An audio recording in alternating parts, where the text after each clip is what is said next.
Hello, and welcome once again to Strategic Solo Playthroughs. My name is Jeff, and I am continuing my Gloomhaven 2nd Edition campaign. Focus on strategy, but a little bit of story, a little bit of character development. Speaking of story and characters, last time out, the new Gloomaniacs crew of Rita, Helo, and the Brain went out to the Vibrant Grotto, running some errands for Hale.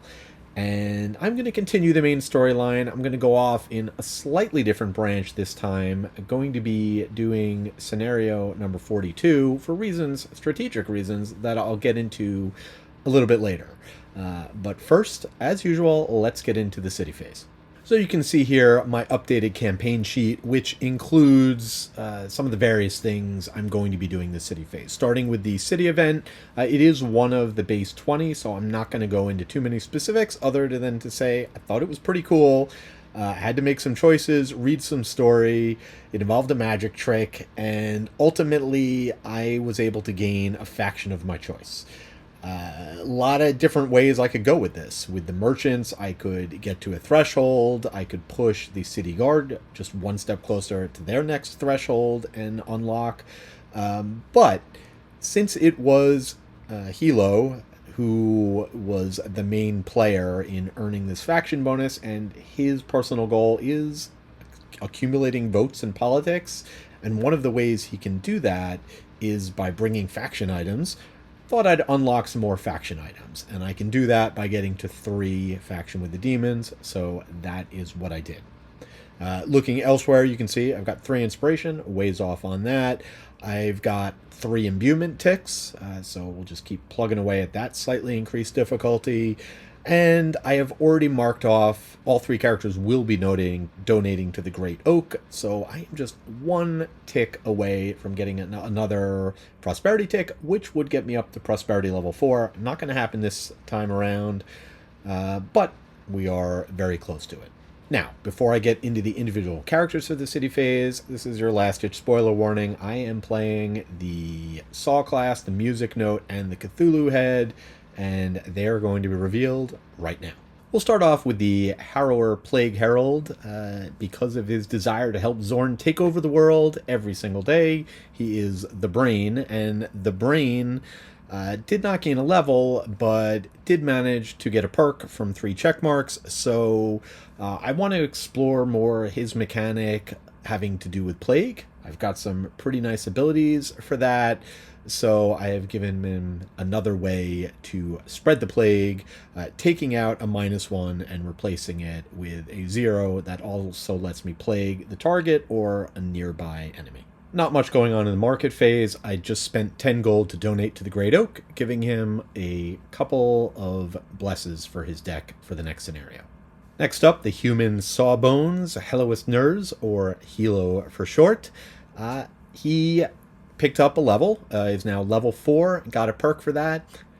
Not the most exciting perk, but definitely a good one, taking out a -1, replacing it with a +1. Nothing else really jumped out to me at this point. I'm really not doing anything with prescriptions. This character makeup doesn't really fit in that well with it. I might even scale back on some of those depending on what this next scenario looks like. But just making his deck better can't hurt. For his level up card, really my choices were between the 2 level 4s, and really not that hard. As I said, I'm not really going in on prescriptions much. He's my frontline guy. Honestly, my other frontline fighter is a summons, so can't even use the prescriptions there.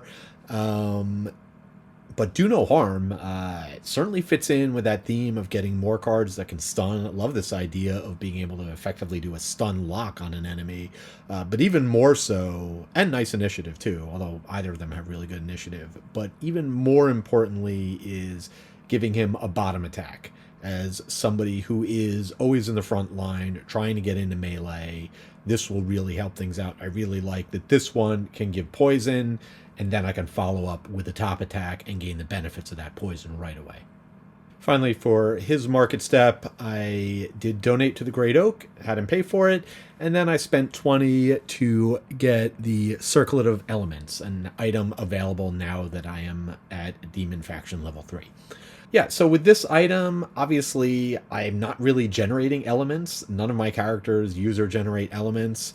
But I do have that item with the Plague Herald, my boots, where when wind is strong or waning, and I use the boots, it's an extra +2 movement. So this is a good way to turn an element into wind, or just in general, this can be useful if an enemy puts up an element, and I'm worried about them using it, especially since I have no other ways of using elements. I can just convert it into something less threatening. Of course, the main reason I took it is because it's a faction item. Now, next time, he's going to be going in with 4 faction items. We'll give him 4 votes. Also, you can see I updated his personal goal from last time. Double-checked. This is the second time that there's been a faction bump while he's out, so he is now at 13 votes of the minimum 30 he needs to continue forward on his personal goal. Finally, we've got Rita, the Quattral Soothsinger, who did manage to also just get to level 4 and completed a set of check marks. So she picked up 2 perks and really enjoyed using Ode to the Gambler last game. That, of course, her card that lets you convert the first card drawn attack modifier into a rolling modifier. That is incredibly good if you have advantage, because then you still get to draw 2 cards and apply them with the modifier. So that being the case, I thought I'd put in a way to give her allies advantage so they can take full advantage of that and make it not such a gamble. Also very nice, I get to remove 2 zeros. So this really trimming her down her deck, and I ended up taking this twice. So her deck that much smaller, which is really going to benefit some of the other strategy I've got going as we get into her card selection. And there's a reason I am showing you her level 3 card in addition to her level 4 cards. This is a level up where I am going back to a card that I really would have liked to take last time, and just I think going to be really useful. I'm at a point now, right, where I've been able to play these 3 characters together a few times. I have a sense of what they're good at and what some of the pain points are. Avoiding damage, healing, not a problem. I have done a very good job of that, so I don't really think I need that help. Moving enemies around, cursing, I'll be able to do some cursing, but what I really need is some mobility for her. So being able to move in the top is very useful, and just being able to do more damage. I don't even remember the last time I got the power ballad into play, just because of the way things work out and the priorities. This will be a great way to do it. And another nice thing about this card when you use the bottom ability to put 3 songs into play, or up to 3, is I do have those effects that the attack modifier cards that allow me to keep my songs in play. By thinning my deck out even more, I am increasing the odds that I'll draw that card. Even better from the fact that she has a summons, so I'm going through her attack modifier deck quite a bit. So really starting to shape up some potentially really powerful combos here. Finally, for her market phase, she's not spending any money. I'm going to let her save up for her retirement goal, although I don't want her necessarily to retire too soon.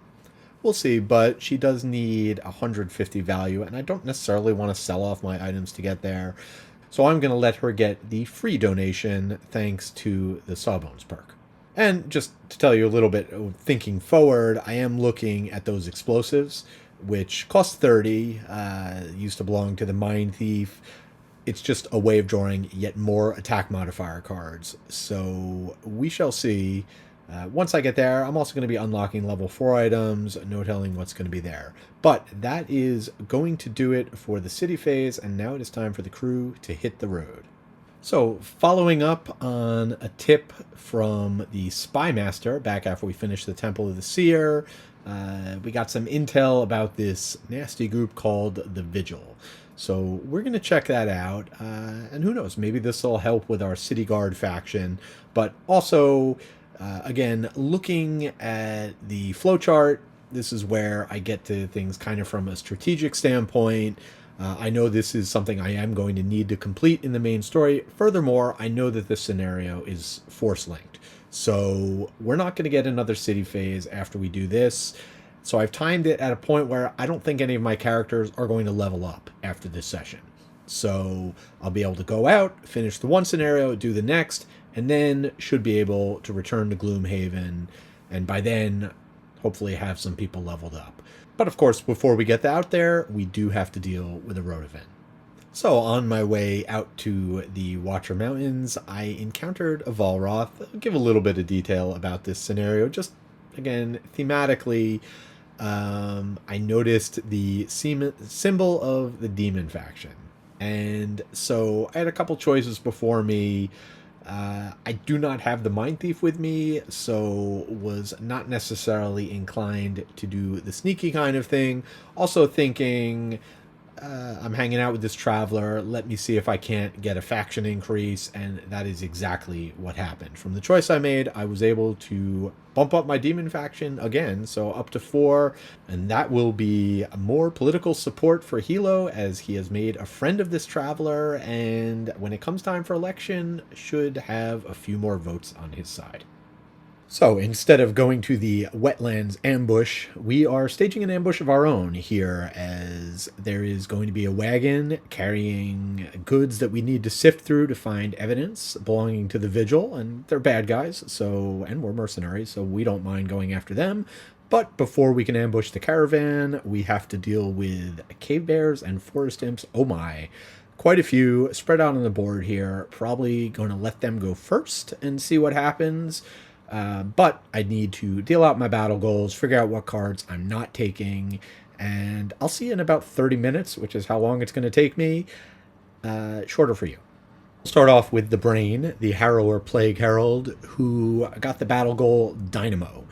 And so he's going to have to kill an enemy doing some extra damage. That just means some planning on my part, getting an enemy down to 1. Plenty of good targets here, potentially a cave bear, potentially later on hounds. Just get them low. If I have them poisoned, if I can give them advantage, yeah, I'm going to have to rig things to set it up, but certainly should be doable. In terms of cards I'm leaving out, my strategy here, like I said, I want to go a little bit more into Plague. I did not have room for the Biting Gnats, which would have been the one other card that gives Plague. But overall, I feel pretty good about the selection, and so now we can move on. Helo the Human Sawbones is up next, and he got the battle goal of Hunter. So not too hard. He just has to take out an elite enemy. Already 2 of those on the board. Actually 3. I'm sure there'll be more. Again, just have to... He's my frontline guy. Does a lot of killing anyway. In terms of cards, leaving out a lot of the ones I've usually been leaving out. Again, I really wanted to squeeze the Needle Gun in, but especially now that I've got his 4th level card, I have to lose an extra card. Just didn't work out. One of the nice things about those boots, where I've got the move 3, is I don't really have to worry too much about movement. So I was able to leave out a couple of move 5s, knowing that he can move around the board pretty well, even if he has to use generic movement. Finally, Rita, the Quattral Soothsinger, and after a few games of having battle goals that make her not want to collect loot, we are going in the other direction, where she's going to have to collect 3 loot in 1 turn.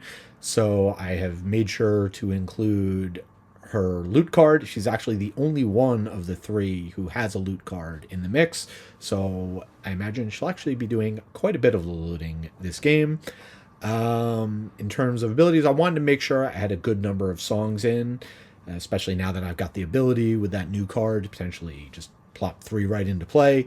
I am not bringing her stun card this time because there is not an optimal layout.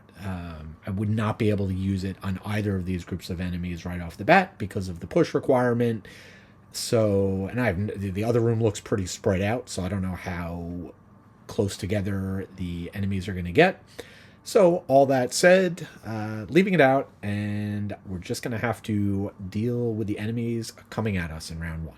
So for round 1, big question, of course, is do I want to rush and go first and then see what happens, or wait for the enemies? The answer is a little bit of both. I'm going to have the Plague Herald go on 11 so that he can poison some enemies, and that does mean that these are my first 4 starting options, including the one behind him.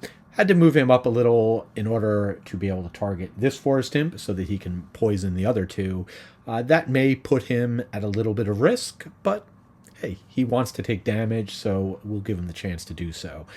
The other two I'm going to have go very late on 89 and 91. I know that this group of particular enemies, the slowest they can go is on 80. So this will allow them to do whatever they're going to do, and then I can react accordingly. A couple of other things. There is a scenario effect that everybody starts muddled, so that kind of affected my decision too. No reason to go crazy on attacks on the first round, knowing I'll be at disadvantage.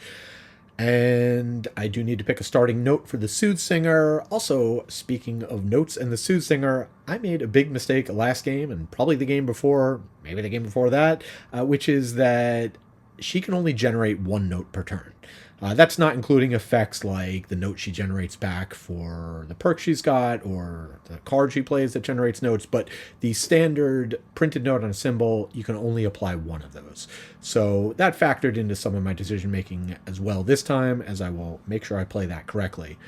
And so I'll have her start with a treble note so that I'll be able to get a bass note on this turn, get another bass note next turn probably, and then put Dissonant Rhythm into play, which is probably my favorite of her songs to this point. Now, to kick things off, we do need to see what the enemies are going to be doing. I am going to be playing at scenario level 3. I've got my characters are an average of just above 4, so I'm going to be adding the +1 as I usually do after figuring all that out to account for me playing solo. It's really not until characters start getting above level 4 that I'll be looking at bumping the scenario level. So scenario level 3 for this time. Let's see what the enemies are doing. And well, we got the forest imps phasing out, so I actually don't mind this time around. They're going to go before me, so no effect from the healing, generating an element which I can always steal if I want to, using my new item. And the cave bear is doing a low slash, only moving 3. So that is going to work out really well as well, because they're not going to be able to attack. Of course, the forest imps go first, and I made a comment about stealing their element, but I don't need to. It's a wild. I get to choose what they generate, so I will go ahead and have them generate wind, so that if I do want to use my boots for an extra +2, not this turn, but next turn, then I can. But for the Plague Herald, he's going to start off with some Festering Stores. A lovely gift on behalf of Zorn, so I will be targeting 4 away the non-elite forest imp down here. He will also take a wound, and then with those festering swords, we'll do an accelerated end. I will be able to poison the 2 adjacent enemies, the cave bear and the elite forest imp. And as you can see, I put the festering swords into play as a reminder that when that enemy, or really enemy and any enemy that's plague dies, I will be able to spread the plague further. Now the cave bears are up, and as I said, they're doing a low slash, so just moving 3, not going to be able to attack. There are a few different options for the sawbones, as usual. I probably should have taken a chance, had the Soothsinger go on 56, so that she could get her summons into play before, so that I could maximize the use of teamwork. I did not do that, so I think what I'm going to do instead, even with the disadvantage, I've just got the 1 miss in there, so I am going to make use of my boots, do a generic 3 movement instead of teamwork. So I'm going to be able to go 1, 2, 3, get myself up here in the action. And much as I'd like to attack the forest imp and work on taking that out, it does have 6 shields. So I will do my attack on the elite cave bear. This will be a base 4 attack +1 with the poison, so 5 at disadvantage is either going to be a 0 or a +1, so we'll take the 0. That's 5 damage to the cave bear. Now Rita's up, and she's got 5 movement. I will use all of it to go 1, 2, 3, 4, 5 to get her up here in the heart of the action, and then I'm going to have her bring her summons into play. That, of course, being the power core, and that guy having 2 movement, 3 attack, only 5 health, so have to be a little bit careful, but I do have the ability to give him shields, and hopefully can disarm, stun, well, can't disarm the bears, but hopefully stun some enemies and improve my survivability. Then she is going to be able to do a ranged 1 attack. It's already at disadvantage. And you know what? I'm actually going to hit the non-elite here. That way They just had their healing card come up, so I probably don't have to worry about that happening anytime soon. So that'll allow me to focus on other enemies and potentially just let that guy die in a couple turns. Of course, I still do have to make the attack. It's a base 1 with disadvantage, so either a +1 or a ×2. So against 6 shields, no damage. But the wound is applied. Rita will gain a base note, and that will do it for round 1. Round 2, and I am going to be going pretty fast with everybody to make sure I can get a little crowd control in, get some damage in. Not that fast with the Plague Herald, but he's further back, so less at risk. Really more important that I'm able to at least stun one of these bears. So I will have Helo going first. He's got some movement if he needs it, but really that's just in there so that I can have him move quicker. We'll have a song getting into play for the Soothsinger, as well as getting a couple of attacks out of the summons. Alright, so the enemies are going after me. So nothing special for the Forest Imps and the Cave Bear, targeting a couple of enemies with a claw swipe. I'm going to have to see. I think, yeah, they're locked in between that bush and the summons. They're not going to be able to move anywhere, so just the one target. Helo's up first, and I could have him move 3 over here if I wanted to focus my attack on that bear.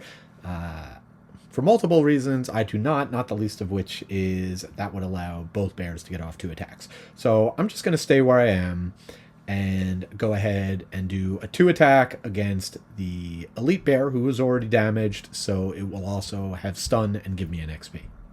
This will be a 2 attack, +1 from the poison is a 3, and another +1 is 4, and I could disarm myself to stun it, but I'm already stunning it. Alright, so Rita's up, which means first the Steel Construct is up, and Rita being a musician, we need to name this guy. It may not be an Animaniacs name, but I think we're going to name him Dan.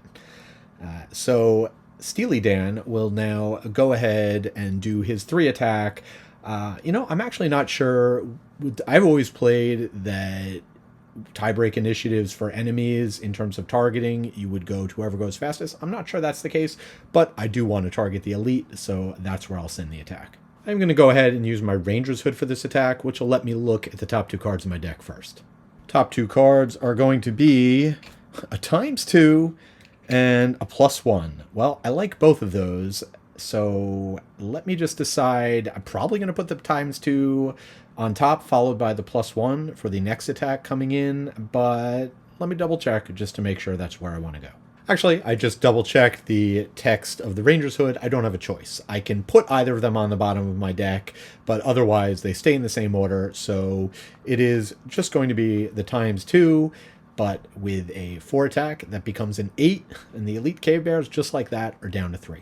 Now Rita's up, and I will have her use the Stinging Arrow to grant a 2 ranged attack to Steely Dan, who, that'll be a 2 attack, +1. He's going to target the Elite Forest Imp, who is poisoned, so that'll be a 3, and then we already know the next attack modifier is a +1, so that's going to be 4 damage against the shield for a total of 3 damage. She'll then use the base note she generated from that, along with the 2 notes she already had, to put Dissonant Rhythm into play.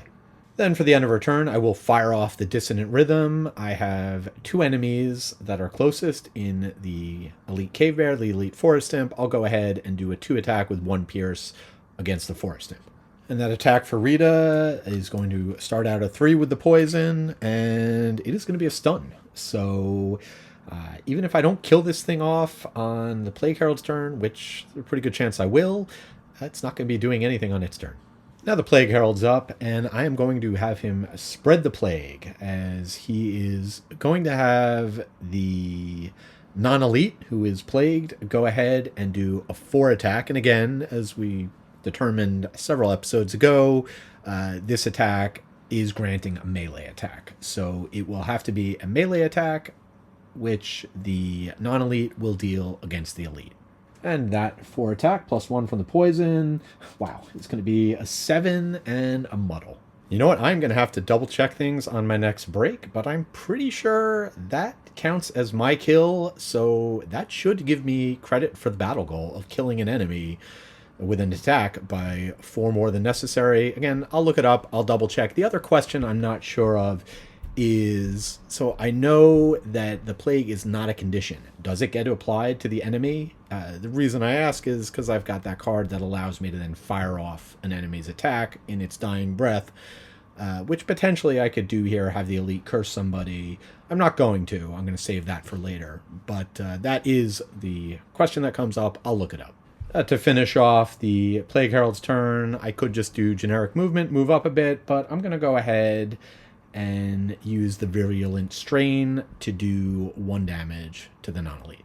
All right, now the enemies are up, and I'm going to make one slight adjustment. I did have 3 movement for Helo, which I chose not to use because I wanted to attack the elite cave bear, but of course he can move after the elite cave bear has already gone. So technically, I really shouldn't be able to go back, but I'm going to do it anyway, just to take some extra attacks. This way he becomes the focus of both the attacks. The Steel Construct, who was going to take attacks from 2 forest imps and a cave bear and probably get killed in the process, will now just take the 1 attack.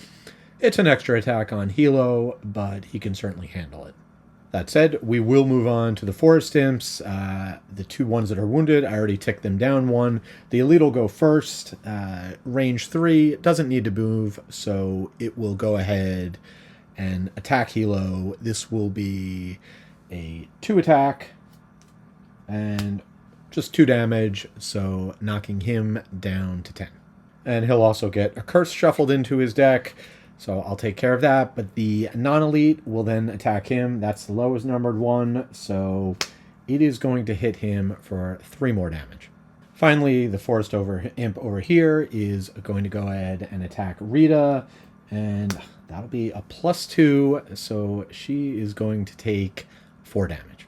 Next up is the cave bear, and it's going to be doing a claw swipe against both the steel construct and Helo. I will have it attack Helo first, and I will go ahead and use my studded leather armor now to give myself 1 shield and make this attack at disadvantage. So that is either going to be a +1 or a +1. Man, these are some brutal attacks. That's reduced to 3 damage from the shield, and now we'll go ahead and do the 3 attack against the steel construct. And another +1, so that's 4. I will use the Warden's Robes to give him 2 shields, so it'll just be 2 damage to the construct. It has been a while since my guys have taken that much damage. Fortunately, I have a good amount of healing. I'm definitely going to need it. Last thing we'll do this round is just tick this 1 down. Rita will gain an XP, and we can get ready for round 3. All right, round 2 was rough. As we go into round 3, the best defense is a good offense. I need to take out as many enemies as I can, so I have a whole bunch of attacks queued up. Really key is going to be, I hope the bears don't go on 13. Although I've got Rita going on 5, so I should be able to take out the elite bear at a minimum. But let's see when the enemies are up.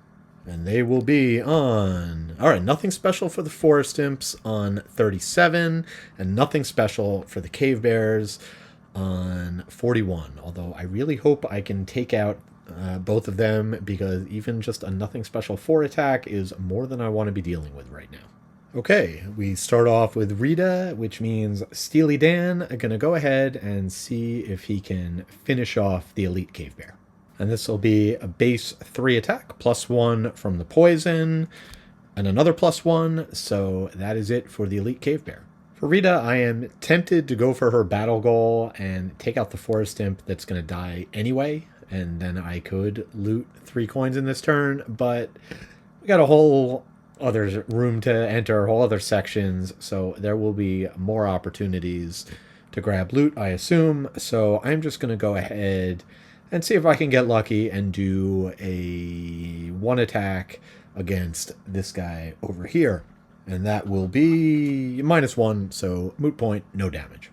She will, however, gain a treble note and get to go ahead and loot these 2 coins. And now she has the ability to set up another attack. I'd love to be able to take out that non-elite, who's down to 2, but I can't really get in range. I don't want to use my boots. The attack would be a disadvantage, so I'm just going to go ahead, stay where I am, and fire off a shot at the non-elite cave bear. Be a base 3 attack with a +1 and strengthen 2 allies, so 4 damage, and I guess in this case I'll have to figure out who I want to strengthen. And I'll have her go ahead and strengthen the Plague Herald and Sawbones, both of whom still get to go this round. Here's a case where I'm going to get it right this time. She would generate a note, but I can only get one of the 2, so I could choose to do it the other way around, but I will go ahead and have her generate the treble note. And finally, at the end of her turn, she does get to do an attack with Dissonant Rhythm, equidistant from the Cave Bear and the Forest Sprite. Forest Sprite's going to die to the wound, so this will be a 2 attack against the Cave Bear, and wow, okay, so that is 3 more damage, and we'll go ahead and strengthen Steely Dan. I could push the bear back 1 space, but much happier with him where he is, so that will do it for her turn. So now the Plague Herald's up, and first the easy thing, I can go ahead and move up 2, and now the question is, where do I throw my Comorbid Sting at? Could do it against the Forest Imp, and with advantage, probably take that guy out. Could also do it against the Cave Bear to get him poisoned, softened up. I think I favor, in this case, actually doing it against the Cave Bear. That will allow me to, because I'm still not sure if I get to plague him if he dies. This way, I'm not going to kill him on this 1 attack, so he will be plagued, and then I can propagate the plague over to the other 2 Forest Imps. So this will be a 2 attack with advantage, so either a +1 or a -1, so +1, that's 3 damage, and the Cave Bear is poisoned and plagued. Next up is Helo, and try and finish off 2 enemies here. First, I'll use the bottom part of Do No Harm to do a 2 attack against the bears. So it's straight up melee attack, +1 from the poison. So it's a 3 attack at advantage, is either going to be a ×2 or a +1. So either way, lost a bless, but it did take out the bear. And since the plagued bear died, I will go ahead and use Festering Sores to, I can discard that from play, to spread the plague to 2 enemies within 3. That'll be the 2 Forest Imps. Then I'll go ahead and use my Iron Spear so I can do a melee attack against the Forest Imp. This will be a 3 attack with advantage, so either a ×2 or a 0. So why doesn't he have the battle goal to kill an enemy by excess? All right, so 6 damage, -1 shield is 5 damage, which kills the Forest Imp, which only had 2 health left, which is important because it only suffers 2 damage, but that is all I need to be able to then heal Steely Dan back up to full. Now the Forest Imps are up to, once again, doing nothing special. This guy's going to die at the start of his turn, but for the Elite, it is going to be a 2 attack, and I have drawn so many +1s and +2s. Please, give me something less damaging. How about a -2? All right, so no damage to Helo, but he is going to be cursed again. Last but not least, I'll close down the round by ticking this down again, and that will bring us to the end of round 3. Things looking a lot better, just 1 more enemy on the board. Goal for round 4, pretty straightforward. Take out the Forest Imp, start moving myself towards the next room. I probably will take another turn before I head in. Might take an early long rest just to get some items back. But first, let's see how this turn goes. The one thing I'm going to do is I am going to have the Sawbones go on 57, because ideally I'm going to be able to get a few attacks off. If the other 2 characters are able to take out the Forest Imp, then I'll actually be able to give a prescription. And for the Soul Forest Imp, it will be going on 76, so that worked out. Calculated strike, one way or the other, should definitely be able to take this guy out. Rita will lead things off, but of course first we'll have the Steel Construct. In this case, it's just going to move up to, and I'm not able to attack just yet, but now she gets to go, and she will use Call to Arms to move him up 1 more, and then he'll go ahead and do a 2 attack. Strengthen has gone away, so this is just a straight up 2 attack with a stun. So that brings the imp down to 6. And since I'm going to be slow playing things a little bit, I'll use her movement to go back and leave no coin behind. Pick that up, and then she will be able, at the end of turn, to do a 2 attack with Pierce at the nearest enemy, which is the Forest Sprite. And that is going to be 2 more damage. Next up is the Brain, and he will use Path of Pox to deal 3 more damage to the Forest Sprite, almost taking it out. But since it's stunned, don't need to worry about killing it this turn. He'll then just use 2 of his movement to go ahead and collect that coin, and that will be it for him. Finally, Helo's up, and while I could finish off the Forest Imp this turn by just running up to it and wounding it, Steely Dan should be able to take care of that next round. So I am instead going to go ahead and give the syringe to the Plague Herald, and then just use the other for generic movement. Once again, using the boots, going to let me move 3. So 1, 2, 3. The Forest Imp is stunned, so that is it for the round. But last but not least, I do have to tick down this, so that's another XP for Rita, and of course 1 XP for Helo, putting that into play. Round 5, nice and straightforward. Again, just going to do some healing, get some other stuff into position, and also hopefully take out that Forest Imp with the Steel Construct. And the Forest Imp will be going not until 43 with a Dark Charm, so plenty of opportunity to take it out before then. Rita will kick things off, so Steely Dan will kick things off and see if he can get in that killing blow. That is going to be a base 3 plus 1 for good enough. That'll free me up to do all my prep with the rest of my characters before we enter the next room. So starting with Rita, who will take that move 5, she'll use her boots, make it a move 6. So 1, 2, 3, 4, 5, 6. Get her up close and ready to enter. Then it doesn't really matter who she blesses, because everybody's going to be taking a long rest next round. I think that is actually the first time in this campaign that I have had all 3 characters long rest in the same round, but things worked out that way. So strengthen a couple people, not bless, and I will generate a treble note. Next up is Helo. He is going to hop on that coin and get rid of that plague token, and then he will go ahead and heal himself for 4. Finally, I think with some downtime here, I'm going to go ahead and try and give Nightmarish Affliction a try. Since I know we're heading into a room, I've got my attacks beefed up, and now I will be able to attack extra enemies. Of course, I will have to dole out poison, but conveniently, everybody is poison-free at the moment. Alright, so I was going to have everyone take a long rest next round, kind of freshen up, get everything ready, but then I realized the Plague Herald is already ready to go, has not used any of his items, hasn't taken any damage. I've got a nice bottleneck in the room with just the 1 space here, so probably don't have to worry about getting attacked by 2 enemies. And again, the Plague Herald does not mind taking some damage. Ultimately, he's going to want to take some damage. So I feel like having him take a short rest now so that he can open the door next turn will put me in a better position to figure out what I want to do with my other characters. And as was pointed out to me in the comments, thank you, I have been doing short rest incorrectly. I don't know where I got in my head that you had to do it at the end of the character's turn, but it is actually at the end of the round you can declare short rests. So, the downside to that is if you get hit and you need to lose cards and you don't have cards in hand, you have to do it from the discard pile. It's more expensive. That's a very fringe case scenario. I think in general, it is much better being able to see how the round plays out before you decide whether or not to short rest, as I am doing here.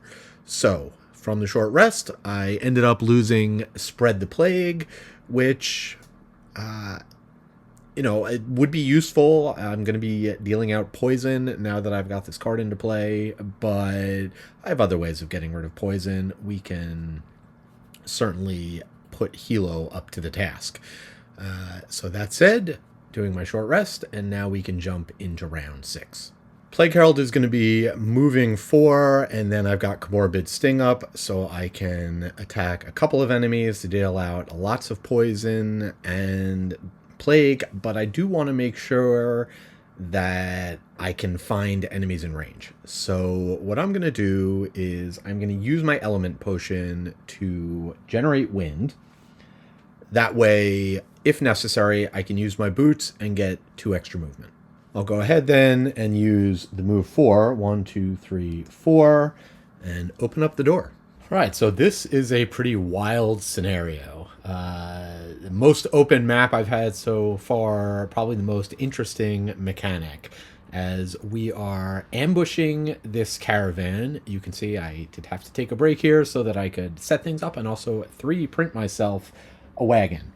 So we have a wagon which more or less fills 1 to 1 space, and the object is we have to prevent the wagon from getting across the board. We have to attack the wheels. It's got 2 wheels that we're going after before we can take it out. Each one has 21 health, and something's going to happen once we take out the first wheel. Presumably the object is to take out both wheels. Of course, the caravan is not unguarded. We have a couple of guards, a hound, and in 5 rounds there will be an additional spawn. Up here, I've got these people lined up right next to this stump. We'll be getting an elite stone construct and 2 hounds. At the beginning of every round, the cart is going to move to the right, 1 space for each wheel it has remaining. So 2 spaces initially, 1 once I take the wheel out, and once I take out both wheels, presumably it cannot move. There are a couple of treasure chests, one up here and another one hiding here beneath the tree. So also going to need to see if I can grab that loot as well. Now, going back to the immediate, we are still in the middle of the Plague Herald's turn. He's used up all his movement on his base card, but I did go ahead and activate the wind. So if I want, I can use his boots for 2 more movement. Before I make that decision, let's see what the enemies are doing.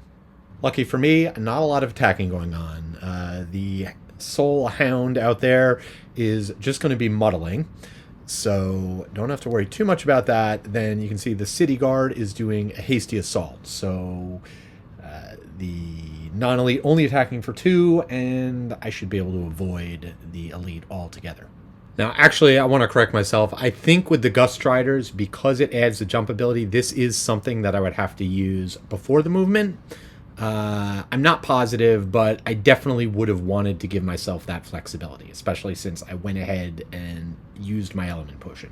So regardless of the outcome, I was going to use this to give myself 6 movement, to give myself more flexibility, and I'm definitely going to use that movement because if I stay where I'm at right now, yeah, I'll only take 1 attack from the guard. The other one won't be able to get there, but I will completely clog it up.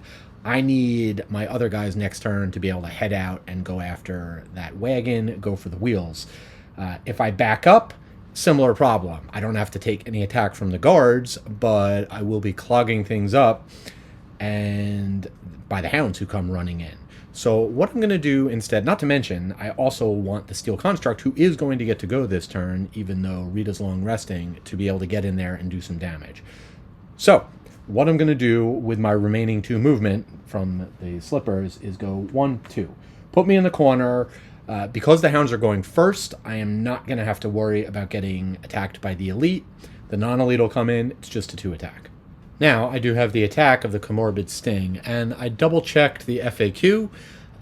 Giving poison is not an effect that requires line of sight. So I can go ahead and target Helo, the Sawbones, who is 3 away. I can give him poison, which will allow me to target 2 enemies. And just to remind you, we are talking about these 2 cards in play. The Nightmarish Affliction, which lets me add an extra target, and the Syringe is also going to be a play. Both of these attacks will be at +1. In terms of which enemies I'm going to attack, I'll go ahead and target the 2 elites. So, starting with the Hound, this is a 3 attack, and it is going to be +1 and a stun, so not even going to get muddled by the hound. But I guess that means I'm going to get attacked by the elite. So that didn't quite work out. However, there is no exclamation point, so I am actually not going to apply the stun. I'm just going to deal 4 damage to the hound and poison it and plague it. I'll then go ahead and do the attack against the elite guard, and that is going to be just straight up, so 3 damage. Now the enemies are up, starting with the hounds, who, as I said, I'm not going to stun. I'll let them go ahead and do the harrowing howl. So he'll just move up 1 to get in melee, and then muddle the Plague Herald. Then we've got the guards with a hasty assault.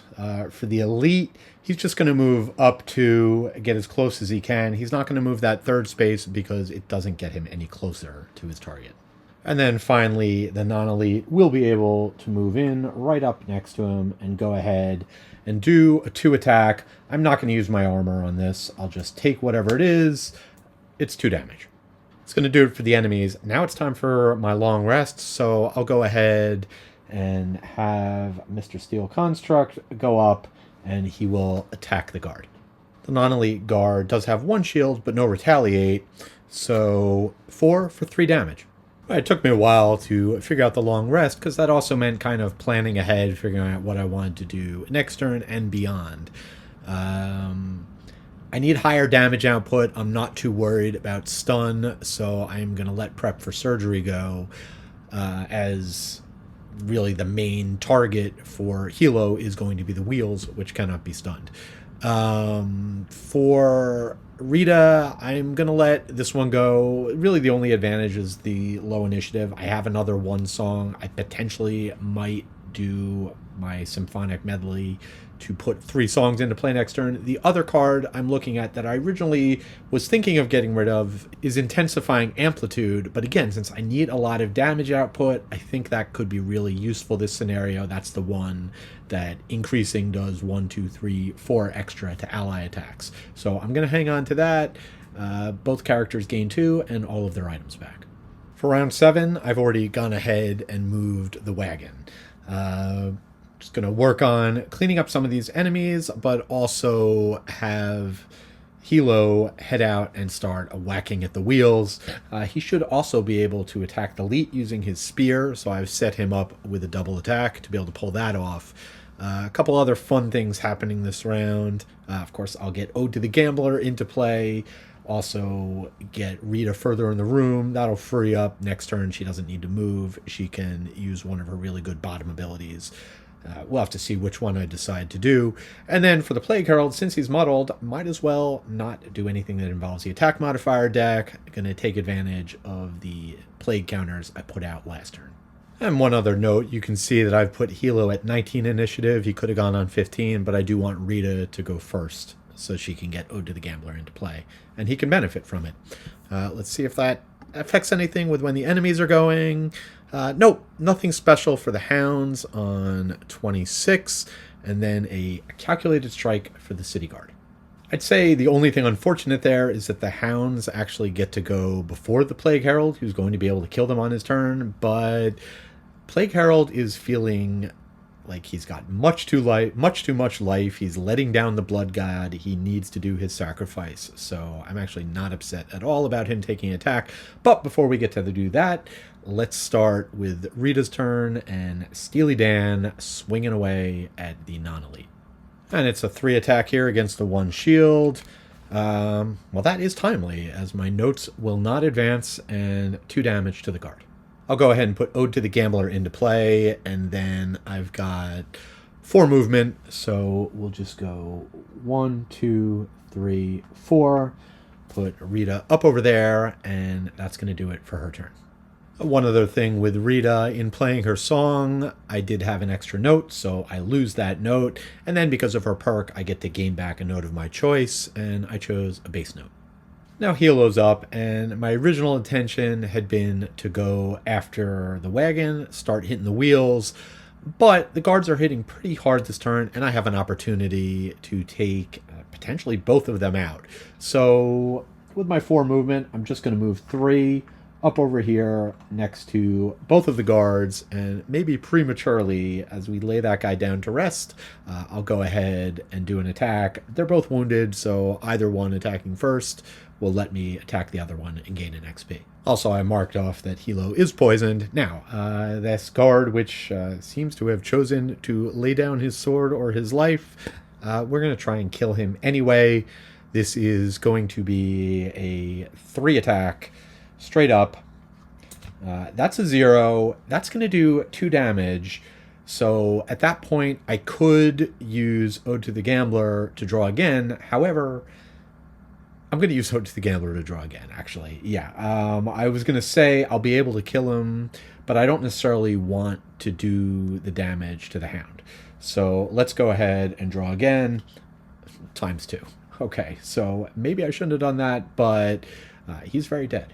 Next up will be the attack on the Elite Guard. This one +1 from the poison, so a base 4, and that's going to be a miss. I will use Ode to the Gambler on the off chance I manage to get a stun effect. So, nope, -1, so no damage either way. And actually, just one quick adjustment. Doesn't change anything. Just, again, managing 3 different characters, forgetting things I said 2 minutes ago. I do want to make sure that the Hound targets the Plague Herald. So I did have 1 extra point of movement. I'm going to use it to move here. Not changing the targets. I'm going to go ahead and use the Iron Spear to have that melee attack reach the guard that I ended up killing. Now, that said, now the Hounds are up. They're going to be doing a 4 attack against the Plague Herald, so I will go ahead and use my armor on that to give it disadvantage and give myself 1 shield. So that is either going to be a 0 or a +1. Take the 0 with the shield is 3 damage. Now the brain is up, and we will go ahead and use Path of the Pox to deal 3 damage to the Hound, which will then do 1 damage to the Elite. Then I'll go ahead and use Virulent Strain, which will do another damage to the Hound, killing it, plus another damage to the Elite. And since I have killed a plagued enemy, I think I am going to go ahead and use this now, see if I can't have the Hound take out the guard. And for the Hound, it continues to have its 4 attack. Against the guard is going to be +1, which is 5, +1 from the poison, which is 6 against the 2 shields, so that is 4 damage, exactly enough to kill it. Now the city guard would be up, but they are quite dead, so that is going to be the end of the round. Look at that, lovely 3 loot. Which Rita will go collect at some point. Doesn't necessarily need to be next round, but we will finish off the round by ticking down. Actually, we will not tick down her Ode to the Gambler because of the attack modifier I drew. So that is going to be the end of round 7. We have cleared away all of the protection for this caravan. Now we can go to town on the wheels. And just one other thing, I am going to use my stamina potion to get back Vile Pestilence, so I have the movement for next turn, which will get me in range of where I need to be to attack both wheels. For round 8, a bit of a respite as there are no enemies. I just need to focus on dealing with the wagon that is continuing to move away from me. I've already moved it for the round, so here's where I'm going. I am actually going to have the Soothsinger go on 91 so that she can go last. So let's jump right into it. We'll start off with the Sawbones, and just to clarify, right, I'm using this wagon because it looks cooler, but the actual shape is there is a wheel here. So if you imagine, it's like a 4 pattern like this. So there'd be a wheel, the wagon, and a wheel. So this is one wheel, this is the other wheel. These 2 spaces beside it are available, and I'll just keep that in mind as I maneuver my characters. So starting with the Sawbones, he is going to actually, it's going to be hard to get off the double attack until I have the song in play that would let the Soothsinger move him. So in the meantime, I'm not going to worry about being able to get that 2 attack in. It's not like I can poison the wheels anyway, as objectives can't have conditions. But I can just use that card for generic move 3. So 1, 2, 3 is going to put me right next to the wheel, the back wheel, or the bottom one, and I can go ahead now and do a 4 attack. Nothing special on this attack, just a straight up 4, and it is going to be +2, so 6 damage.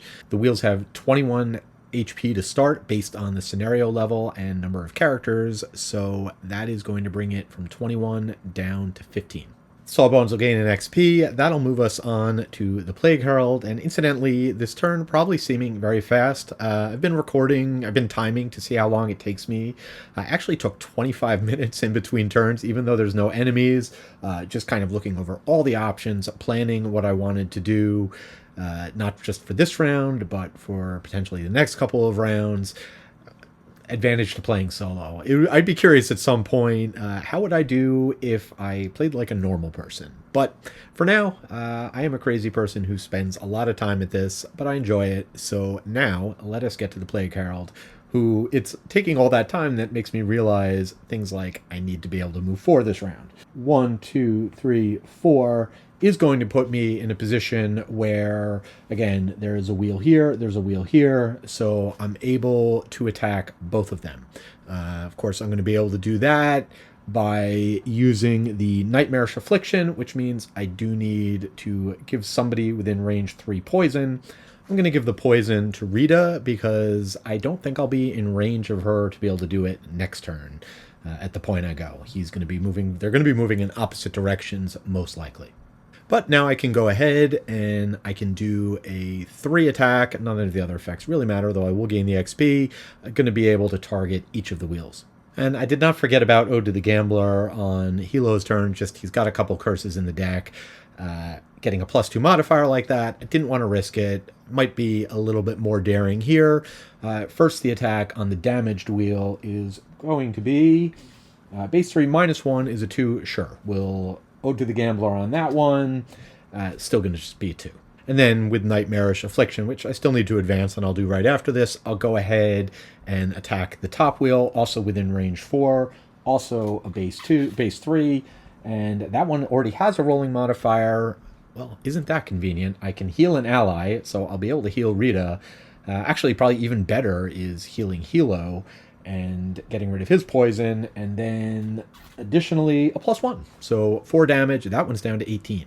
And in going to Advanced Nightmarish Affliction, which does give me an XP, plus another XP from the attack, so 2 XP, and I realized I also need to advance this twice, the syringe, so that's actually each one did 1 extra damage. I've got it reflected up there now. You can see wheel 1, the top wheel, is down to 17, and the bottom wheel down to 12. Now for Rita, first Steely Dan, we'll just move 1. It's as close as he can get as Rita's in the way, but she'll then go ahead and use the bottom of Marching Beat to grant him a move 4. So 1, 2, 3, 4 is going to put him also adjacent to the wheel, and then I can use the top of the other card to give him an attack 4. He is within range 3. And from here, I'm either going to gain a treble or a bass note. It doesn't really matter with what I'm planning on doing next turn. I guess I'll have it be a bass note. And again, because of the curse situation, I will grant that attack to Steely Dan, so I can use her attack modifier deck, base attack of 4, and a 0, and I'm good. I'll take the 4 damage, not going to risk rolling into a miss. That's going to do it for round 8. I'll just close things out by ticking this down 1, giving Rita another XP, which I already did. And once again, we can get set for round 9 without having to worry about enemies just yet. Probably one of the bigger challenges I'm facing, and I know there'll be more enemies soon, and probably more when I take out the first wheel, but looting the chests is going to be tricky. And the reason for that is because the chest is up here, locked out by 2 bushes, and so the only way, I don't have anybody who has a loot 2 card, the only way I can get to it is with jump. The only way I can generate jump is from the Plague Herald's item, and he will have to long rest to get that back. So I would like to get that at some point, but not a priority right now. Speaking of priorities, I am aware that there are some battle goals that I have not achieved. Rita's going to get hers next turn, not worried about that. However, I probably should have done things differently. I put a note in with in the editing that I've already done so far, that Helo should have taken his opportunity to take out an elite way back before we even entered this larger area, when their imp was there and I had him heal instead. Unfortunately, I did not. I know there is going to be at least one more elite, the Stone Construct. So, and the scenario, I guess it's possible I could take out both wheels before the other enemies show up. I probably won't do that for no other reason than I want to get the chests. But at a minimum, potentially he could get the killing blow on that. I also still need to get the battle goal for the Plague Herald, which is to kill an enemy by 4 more than was necessary. In this case, the wheels obstacles do count as enemies. So I'm pretty sure in that case, if I can take out a wheel with excess, that should fit the bill. I'm a little less worried about that one though, because also there's going to be some wolves, some hounds coming out, and at some point pretty soon I'm going to have Rita put up her ability, the increase in cadence, so that makes more and more damage. So if I time it right, I'll be able to give him a +4 attack with advantage. So, but we'll get to that when we come to it. For now, we got to keep an eye on that wagon. Round 9, and terrain has made things a bit complicated, but that's okay. We have to take out both wheels anyway, so I can work around it. But because, again, it's a little confusing, though the wheel on the model is here, the wheel I'm targeting is actually in this space here. It's not possible to be adjacent to both wheels. And the way things are positioned right now, with the stump and the log, I cannot get 2 people next to the back wheel, which is the one that I'm targeting, to try and take out first. So Steely Dan will be able to get in there, and then I'll probably have him face the right way so that he can go up and deal with the top wheel. But before either of them goes, and I'm going to have Helo go on 79 and Rita on 62, before either of them goes, I am going to have the Plague Herald go first so that when he does his Rot Maggots attack, he doesn't accidentally poison his allies. No, see, he likes to poison his allies, but it needs to be intentional. So first up is the Plague Herald, who's got a move 3, and so he will go 1, 2, 3. Again, that is going to put him within range 3 of both wheels so that he can go ahead and once again use Nightmare's Affliction. In this case, he'll go ahead and we'll have him poison Steely Dan, and then he will be able to attack both of them. We will tick this down, and incoming 2 4 attacks. All right, we'll do the first attack against wheel number 1, which is currently at 17 health. That is going to be a +1, and I'll gamble. So we'll draw another one, and it's stunned, but also another +1. So that's a +2 on top of the base 4, 6 damage to that one. And then I'll go ahead and fire off my attack at wheel number 2. That is going to be a ×2, and so that's 8 damage. That's going to take it out. What would I have to do with a rolling modifier in order to be able to take it out by 4 more? I'd have to get a +2. That's not too likely, so I'll just settle for taking it out. Now, something is going to happen from having taken out the wheel. I need to read the next passage and see what's going to happen next.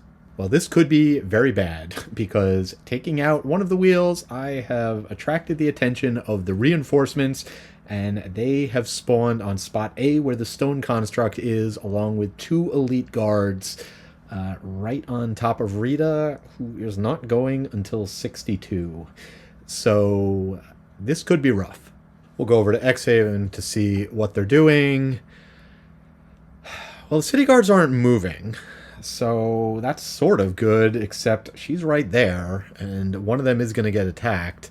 And the stone contract is going to push her and immobilize her, which is going to make it impossible for her to do her looting job this turn. She will be able to do some attacks, but or I might flip it around and just go ahead and put 3 songs into play. All right, well, I'll let the enemies go first, and then I will figure things out. All right, city guards are up first. Not moving, but the one next to Rita is going to do a 4 attack and poison her. And so that is going to be a -1, so 3 damage. And oh right, she was already poisoned, so that is actually going to be 4 damage. And now the stone construct. And it is going to do a runic draw. It doesn't need to move, it's within range. So just going to attack for 2. That'll be a 3 with the poison. So I may need to burn a card here. Let's see. All right, well, I was hopeful, and that's the reason I didn't burn a card last time. It's going to be 2 damage. Knocking her down to 1 is there are so many, like a lot of the +1s, +2 I already drew. So odds were pretty good that that was going to be a miss or a -1. So that being the case, she is down to 1. Don't need to lose a card. She is immobilized, not pulled because it can't pull her any closer. And in updating her health, I realized that I had the Plague Herald wrong. I have him right in Xhaven. He was knocked down to 3 a while ago. So I've updated that. All right, well, that's it for the enemies. The good news is I get to go. The not that good news is I don't know how much I can do against these heavily shielded enemies. This is going to be pretty rough. Also, I can't completely ignore the cart. Now, I would love for Steely Dan to stay the heck out of this and go focus on taking down that cart, but I don't have that level of control right now. He is going to move 2 towards the nearest enemy. He is 3 away from both the guards and the 1 available wheel, which is up here. That being the case, he's going to target the lower initiative. The wheels have an initiative of 99, so he's going to head up this way. Now it is Rita's turn. And my choices are, well, I'm not going to be able to collect that loot just yet. There's going to be plenty of loot if I can manage to take these enemies out and survive. I can't move. So the question now, which is unfortunate because that would be really good, I could get a couple of attacks off. But since I can't move, I have to decide, do I want to do a couple of potentially ineffective attacks, or do I just go ahead and flip it around and put 3 songs into play? Leaning towards the latter, but let me take a look. Yeah, at this point, I've kind of got some desperation. The Stone Construct has 2 shields. The guards this turn have 3, so I'm not likely to do any damage. So I am going to go ahead and use Symphonic Medley to put 3 songs into play. Well, even before I do that, I am going to go ahead and just play the Echoing Aria. Fortunate that, which I guess it's not in my hand. I'm not sure how that counts, but I do have the notes to play it. Technically, I would not get a note back, right? I'm spending the 2 notes. It doesn't matter. If I did it the other way around, if I played the other ones first, then I would lose all the notes. But I can do it in that order. Then I'll go ahead and I'm going to get Mobilizing Measure and Dissonant Rhythm into play. So we are loaded up on songs. Did at least have a 1, 2, and a 3. I will gain an XP, and a bunch of stuff is going to happen at the end of her turn. All right, so for Rita's turn, before I get to her effects, I am going to go ahead and use her Stamina Potion to get back Marching Beat.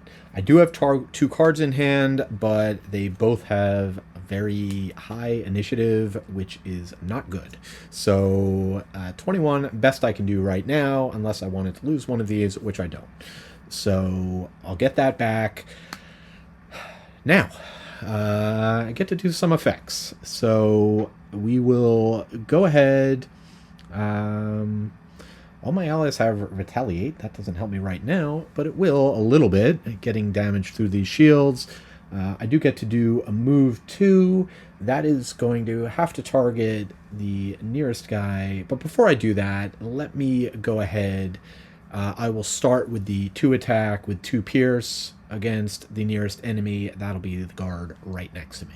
And one thing I did have to check before doing this attack is Retaliate. But Retaliate doesn't take place until after the push or pull, so I will not have that 1 Retaliate end up killing Rita or forcing me to lose a card. I will go ahead and do the attack. So 2 attack, 2 pierce, so lower the shields from 3 to 1. That's going to be a miss, so sure, might as well use Ode to the Gambler. Good, cleared out a -2.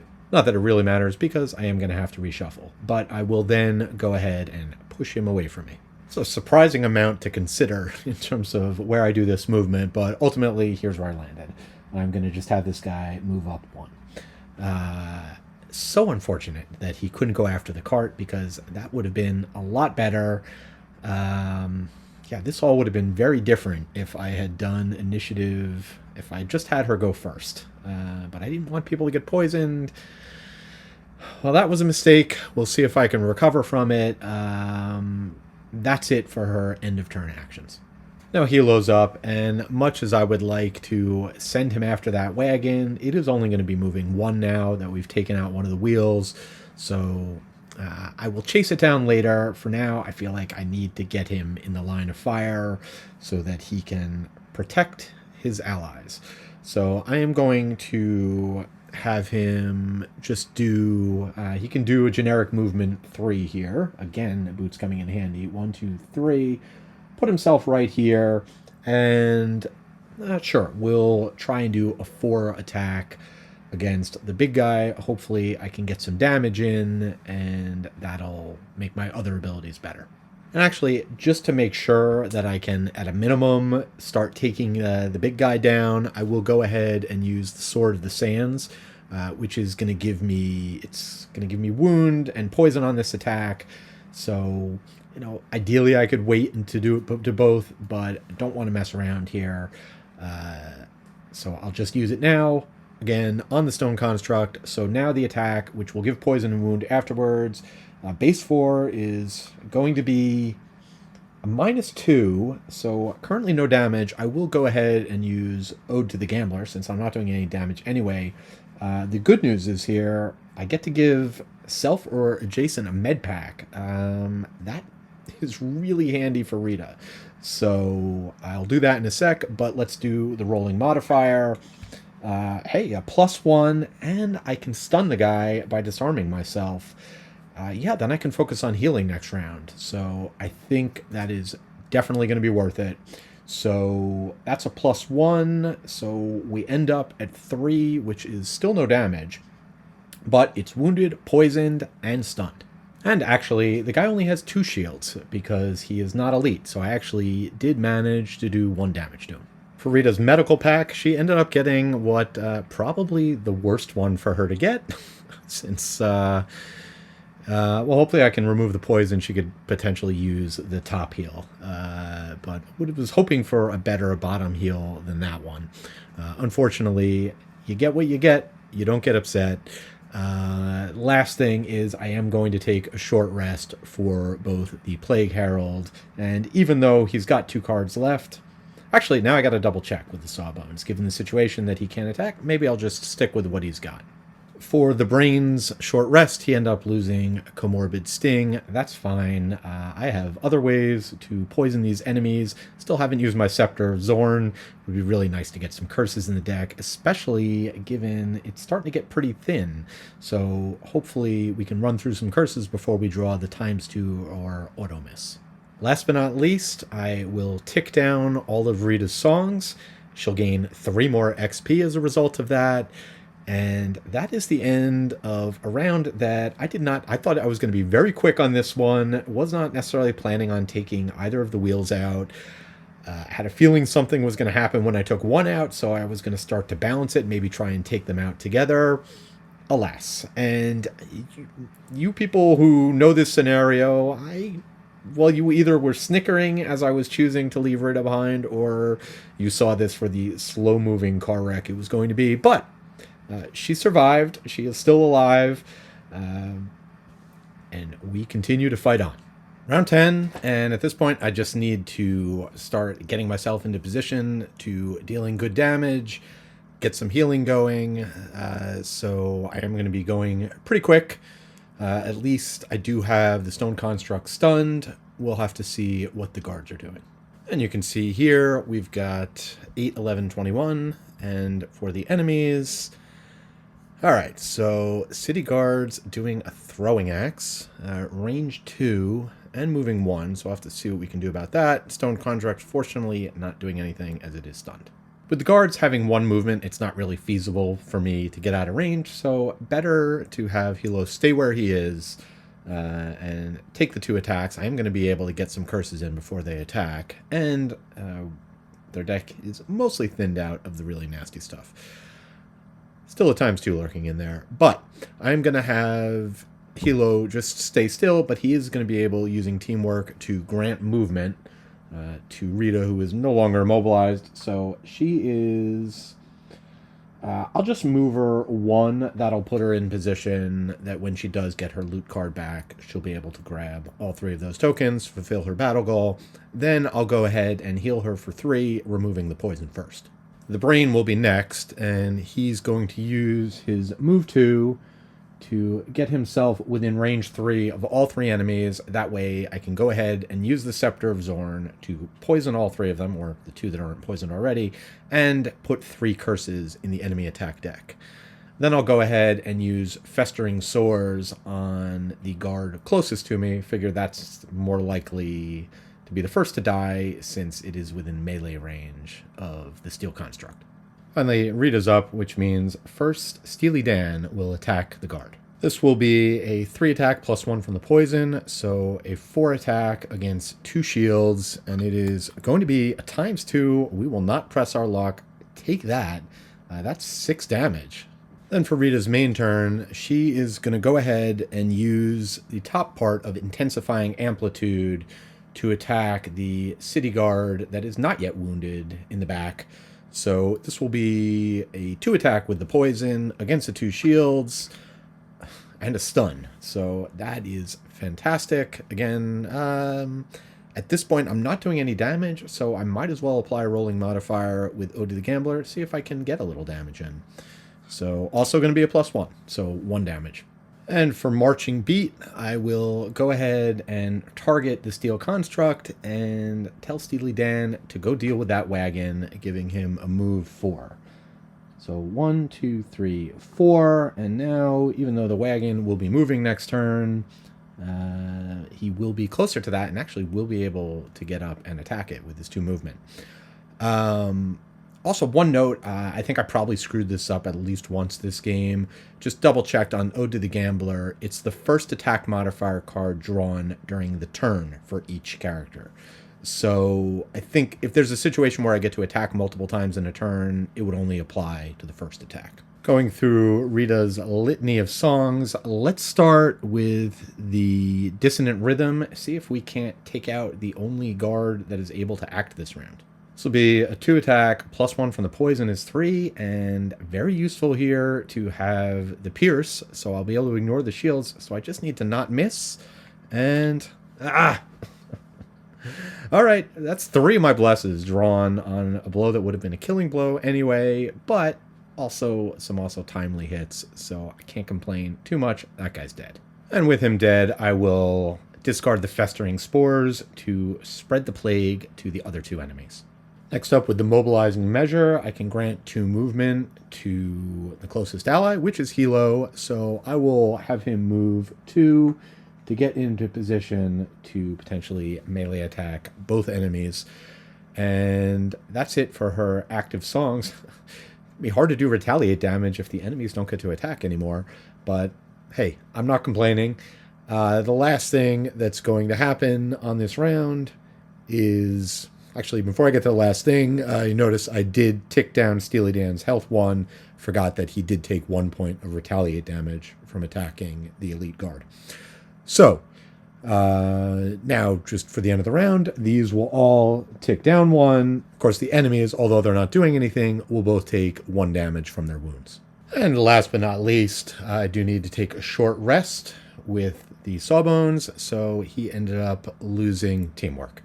Round 11, and we've got trouble incoming as we send off the Steel Construct to finish off the wagon. He is going to have some company, as we are now at the point where I have spawned a Stone Construct and then 2 Hounds. So they'll be making their way over to deal with him. It'd be nice if I could take out the wagon there. It creates a nice little bottleneck, although with the Steel Construct poisoned, don't know how much life he has left in him. Then again, there are those curses. Over on the left side, I think I've got these enemies pretty well in hand. Going to be doing a couple of big attacks from the Plague Herald and a couple of attacks from Helo as well. Rita going to be healing up and throwing out another attack. Just realized once again my plans can be completely foiled to attack the wagon if the hounds get there first, but let's see what they're doing. They're moving fast, but they are only moving 3. So that is very fortunate. Then we've got nothing special from the city guard and nothing special from the stone construct. Actually, this is going to go a lot better than I thought because the wheel is actually right here. So I guess I destroyed the wheel, so technically that space is open. So it's really more like the wagon is here. Either way, it does mean that those guys are going to have to take the long way around. So move 3, starting with this guy, we'll go 1, 2, 3. And then this guy, his best path is probably just through the log down to here. He could go around, but same difference. Now the brain is up, and he is going to throw out some rot maggots, and he will go ahead, again, using Nightmarish Affliction. This is definitely paying off. Really good card. He is going to poison Helo so that he can get in an attack on both of them. So normally a 4 attack with the poison, going to be a 5 attack. All right, so first attack we'll do against the stone construct, and it is going to be just a 0, so that's 5, which would be 2 damage. Yeah, we'll take a gamble. And add in +1, so 3 damage. And actually, once again, I confused. It's the elites that have 3 shield. The normal only has 2 shields, so that is actually like 4 damage. It goes from 9 down to 5.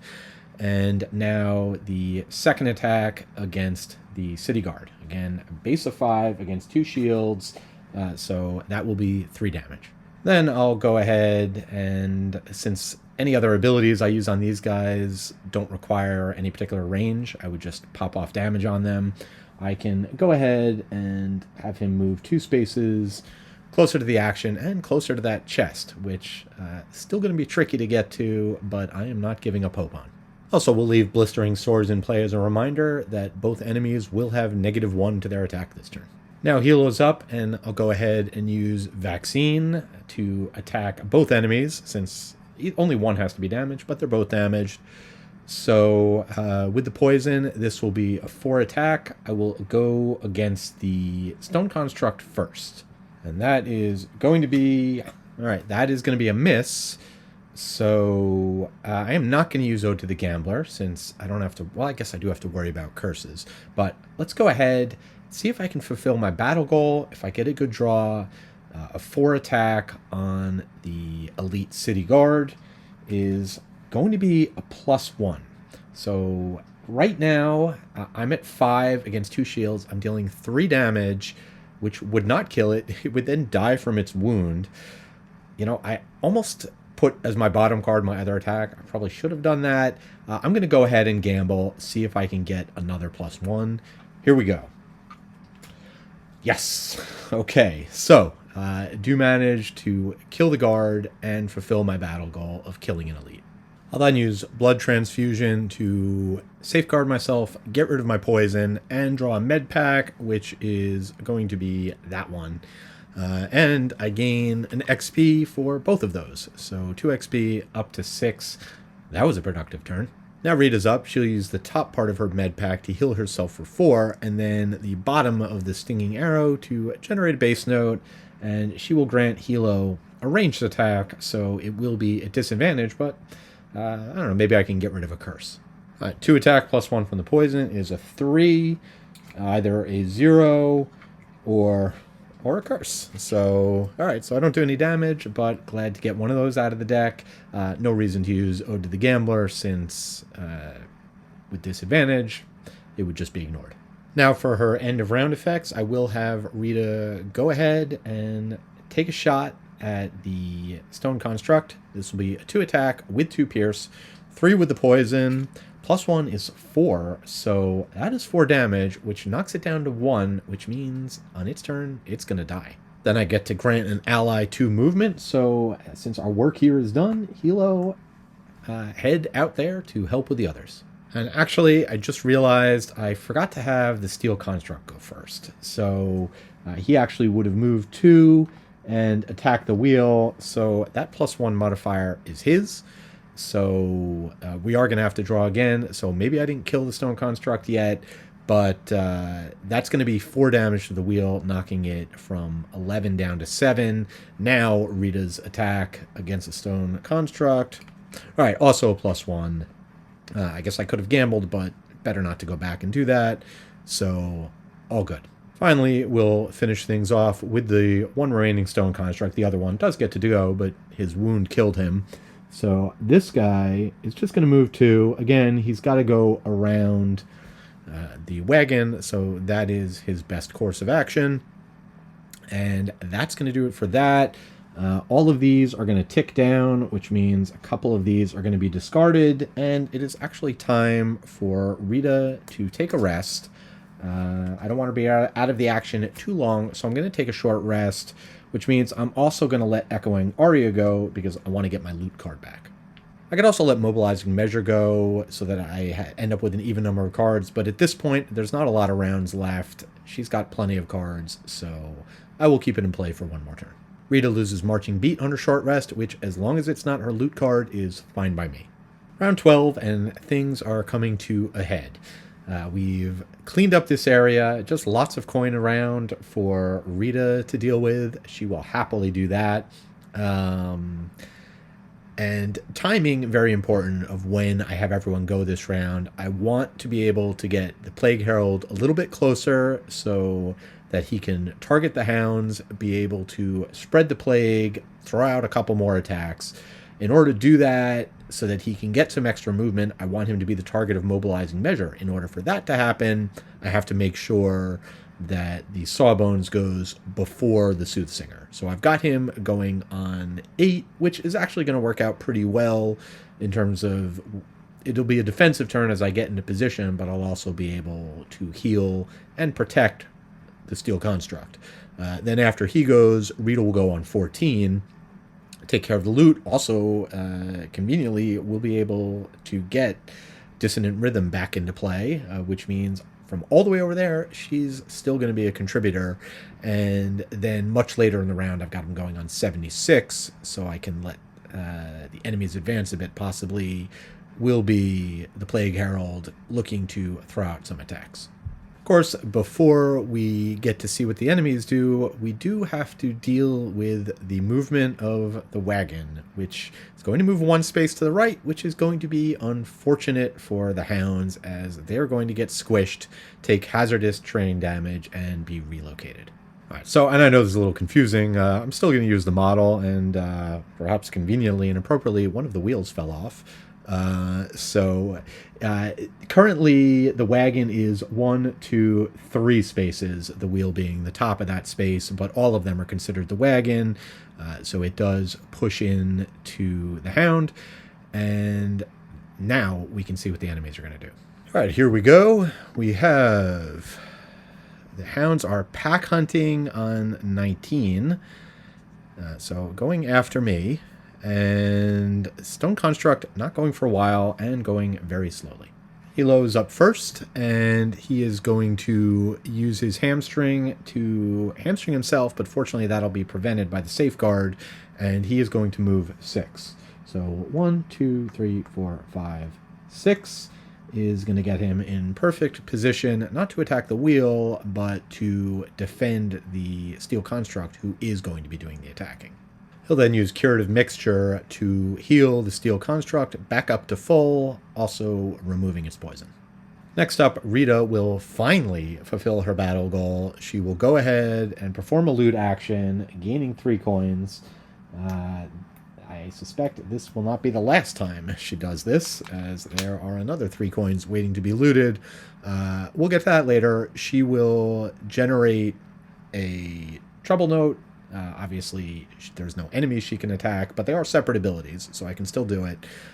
She'll generate the Trouble Note, which will then give her the notes she needs to put Dissonant Rhythm into play. And of course, before all that happens, let's flip over to the Steel Construct, as Steely Dan is eager to take out that wagon. He'll just move 1 over here, and go ahead and do a 3 attack, which is unfortunately a miss. I'm actually fine with the wagon still being there because I think it may run into the stone golem next, sort of stone construct next, as long as I just take it out by the end of the game. I've got time. Now Rita's up, and interestingly, I could target the wheel with her dissonant rhythm. Both it and the hound are 11 away. That said, I think I will go ahead and start getting some damage in on the hound. So 2 attack with 2 pierce against this guy who's hiding behind the character info. It's a ×2, so 4 damage. Doesn't really change anything with the hound's movement, but just because I can, I will push him to next to the treasure chest over here. Last thing is the mobilizing measure, so we'll just send him 2 closer to the action, and now the hounds are up. We'll start with this one, who is going to move 4, which is going to get him in range to attack Helo. The wheel is considered an ally, the wagon is not. So in this case, pack tactics will not apply. It'll just be a 2 attack. That is going to be 2 damage. However, this wheel ally situation is going to be a problem for the steel construct, as the other hound is able to move through the log to the spot next to the steel construct. Again, the top part of this wagon doesn't really exist, so it's just the 3 spaces underneath. So this will be a 4 attack against the steel construct, who is at 5 health, and that is going to be, well, that is going to be 4 damage. So it's poisoned, but it is still alive. So now the Plague Herald's up, and unfortunately, because of the way the enemies moved, I cannot Path of the Plague all 3 of them.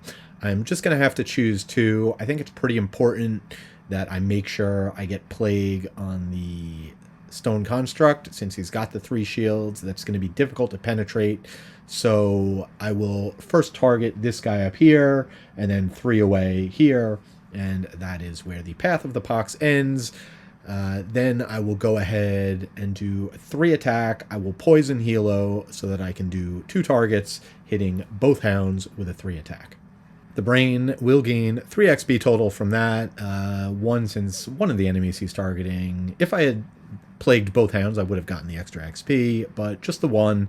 And so first the attack against the hound up top. It's going to be a 2 attack, and alright, a heal, rolling modifier. Not sure who I'm going to heal yet, I'll have to take a look. But -1, so 2 damage, bringing the previously squished hound from 6 down to 4. And then the other attack against the bottom hound is a miss. Helo has the ability to remove his own poison with the med pack he gave himself, so on the off chance I can keep Steely Dan alive, I will give him the heal. And last up is the stone construct, who at this point, clearest path would be towards Helo, so it's just going to move 1 space down, which is going to put it in the line of fire of the moving wagon. But that is going to do it for the round. We'll tick down a couple of things. No longer do we have mobilizing measure, but Rita will also gain an XP for dissonant rhythm. Plague Herald needs to short rest, as he's only got 1 card, and I'm not quite ready to have him take the long rest yet. He lost Virulent Strain, which is unfortunate, because I could do 2 damage to the hound with that, and a damage to the big guy. That said, if I have any shot at getting my battle goal, I need my attack 4, so I'm going to let this go. All right, round 13, and I feel like we're getting close here. Still got quite a few things to do, a lot of damage to deal. The cart is helping me out with that, as it just pushed into the big guy again, dealing 2 damage to him, and kind of keeping him a little farther out of the action. Don't have any problem with that. Probably the biggest thing I have to count for this turn, timing-wise, is if I want to make sure that the steel construct stays alive, I do need to heal him before he has a chance to attack one of these hounds and kill himself. I'm also going to have I'm actually not going to get the heal off in time. What I'm going to do instead, though, is I am going to try and take that hound out by attacking it with the Plague Herald. And even then, if I can just get it low enough, no retaliate damage if the steel construct manages to kill the hounds. A little bit later, I do have Helo healing, and looking to put out a wound. Yeah, what I'm kind of trying to finagle things so I can get the Plague Herald's battle goal. I would like to start knocking down that one of the hounds, the guy down here, so that I can potentially get him down to 1, set myself up for a nice big attack to take him out. But before we do any of that, we need to check out the enemies. I'm going very fast here on 11, 15, 19. Will it be fast enough to beat the hounds? Let's find out. It will. They're not going till 74 using Sharp Fangs. Okay, so that could be somewhat annoying, but actually I may be in a good position to not have to worry about any of that. For the Stone Construct, just moving 2 and attacking 5, so don't have to worry about that attack either. Alright, so the Plague Herald is up first, and I would like to get off attacks on both the Hound up here, hopefully killing it off, and on the Stone Construct over there. So in order to do that, I am going to need to move up 3. It's going to put me in some danger, but I could always heal myself up a little bit. I do still have armor. First, I will go ahead and I do have to poison an ally, and my only option here is I do have to poison the Steel Construct. So much for my plans to heal him back up to full. Didn't quite think that out, but I think I actually have a better plan of how I'm going to work things out. So I'll go ahead, poison Steely Dan. That's going to allow me to throw rot maggots at both the Stone Construct and the hounds up here, using this for the last time, and I will also gain an XP for that. Do the first attack against the hounds, try and take them out. It is a base 4, -2, so down to 2 and poisoned, so hopefully then at least Steel Construct will be able to take it out. Second attack will be on the Stone Construct, and again, base 4. So that's a 4 against 3 shields, just 1 damage, but it is now poisoned. That does it for the brain. Now Rita is up, and of course first, Steely Dan will go ahead and attack the hounds. It's a 3 attack, so as long as I don't get a miss with the poison, should be able to take it out and avoid killing myself. And that attack is going to be -1, so that's 2 plus 1 is 3. It's only got 2 health. Job done. Now Rita's up all the way on the other side of the board. Not a lot for her to do just yet. Not with any notes, not with any targets, but I am going to go ahead and put Intensifying Amplitude into play so I can start building up for the brain to be able to do a nice big attack, not to mention some larger attacks on the Stone Construct. And her other card is just a waste. I played it for the 15 initiative just so that I could make sure that Steely Dan got to go early on. That is the end of her turn. At the end of her turn, she does now get to do attack. It's going to have to be against these hounds over here, so hopefully I will not kill them. Incoming to attack with Pierce is going... Wow, that is fantastic. That's going to be 3 damage, so that's going to bring it down to 1.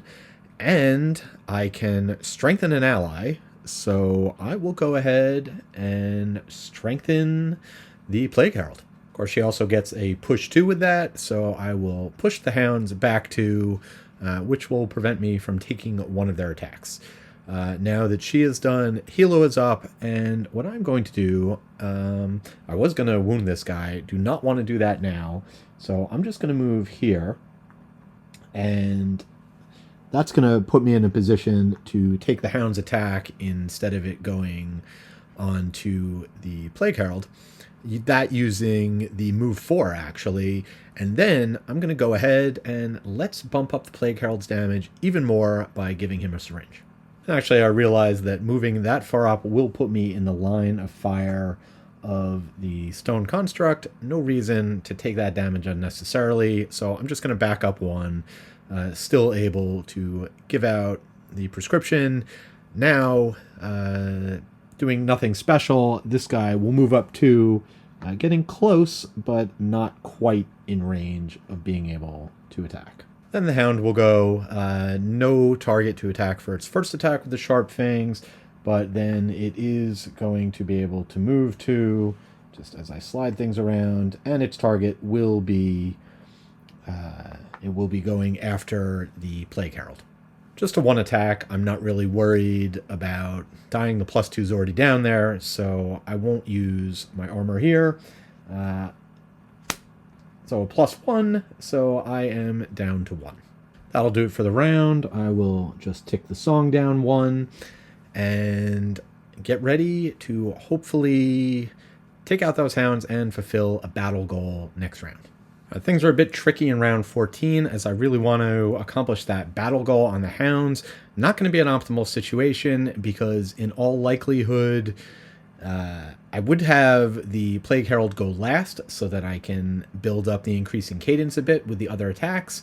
However, there is a good chance that the Steel Construct, which unfortunately Steely Dan not playing the right tune, is not going to go after the wagon. He's going to go after one of the enemies. He might go after the hounds. Certainly don't want that to happen. So, that all being the case, I am going to have Helo go first. He'll be able to get a stun lock on the big guy, so I shouldn't have to worry about him attacking. Then I'll have the Plague Herald go, and hopefully I can get the draw I need to achieve my battle goal, with Rita going last, and then we'll just see where he ends up attacking. I do need to take out that card pretty soon. It's starting to go off the board. If that happens, I will lose. So I got a couple more turns, but let's see when the enemies are going. So Helo on 18, both the Brain and Rita on 27, but with the tiebreaker, the Brain will go first. And for the enemies, going to be a runic draw by the Stone Construct, so he'll be stunned before that happens most likely. And then the Hounds, unlikely to still be alive on 83. So now I can go ahead and get to work. And I'm realizing now I cannot afford to wait anymore. I basically have this turn and next turn to take out the wagon. The problem with if I do the stun lock, then I will disarm myself, won't be able to attack next turn. So I don't really have a choice here, but to head up, use a generic move 3 so that I can get next to the wheel, and then I can go ahead and just do the base 4 attack against it. That attack will be a 4, which is going to be a -1, so 3 damage to the wheel, it's down to 4. And we do get to tick this increasing cadence up, intensifying amplitude up, so the next ally attack will have +1. Now the Plague Herald's up, just going to have him back up 1 so that he can not have disadvantage. Okay, so this is a base 3 attack against the Hound, which is only at 1 health. I do have +1 from intensifying amplitude. I've got another +1 from the syringe, and this is at advantage. So I am starting out at a 5. So here we go. It is either going to be a -1, that is not good, or a 0. Okay, so 5 damage against the Hound. I did kill it by 4 or more. Whew. Now I just have to prevent that wagon from escaping. And just one slight adjustment. I did have 4 movement, so I'm actually going to move him. I didn't see that coin back there. Same thing, he was still within range 4 of the Hound, so might as well grab that loot, and that will do it for his turn. No XP, as that Hound was not plagued. Rita's up. She does gain 1 XP as we tick down intensifying amplitude. So next ally attack coming up right now will do 2, as Steely Dan will move in over here, and in what will likely be his swan song, he will go ahead and do a 3 attack. +1 from the poison, another +2 from the intensifying amplitude. So this is a 6 attack against the 3 shields, and +1, 7, so 4 damage. So now Rita is up, and she's not doing too much during her main turn. She does have 4 move. I'm actually going to go 1, 2, 3 up here. Don't need to get that loot yet. I'll be able to grab it with my loot card later. The reason I want her here, and you can count out and do the math, but I checked it. She is now exactly 11 spaces away from both the wagon wheel at the top and the Stone Construct, and of course, right now I am much more concerned with taking out that wagon. Also, I don't want to kill the Stone Construct too fast. I still have 2 chests to loot. So, with her in position, I am going to go ahead and do a 2 attack with Pierce 2 against the wheel. So it'll just be a straight up 2 attack. Why? -2, so no damage. We'll finish off the round with the Stone Construct, who's going to do a runic draw, moving 1 away from the Steel Construct, and then doing a ranged attack. And this will be a 3 attack, which is not a curse. Where are they? So yeah, that is going to do it for Steely Dan. Had a good run.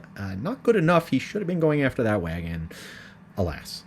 And then just to finish out the round, that is going to do it for Dissonant Rhythm, as that is discarded. And 1 more XP for Rita, and we can move on to the next round and really need to take out that wagon now or we lose. Actually, one other thing for the end of the round, everybody needs to short rest.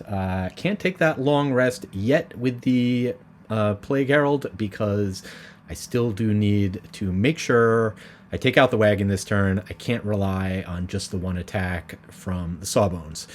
So these are the cards everybody's losing. In the case of Rita, she drew her loot card, which I don't want to lose. So I lost a point. I lost Dissonant Rhythm instead. And now time for round 15.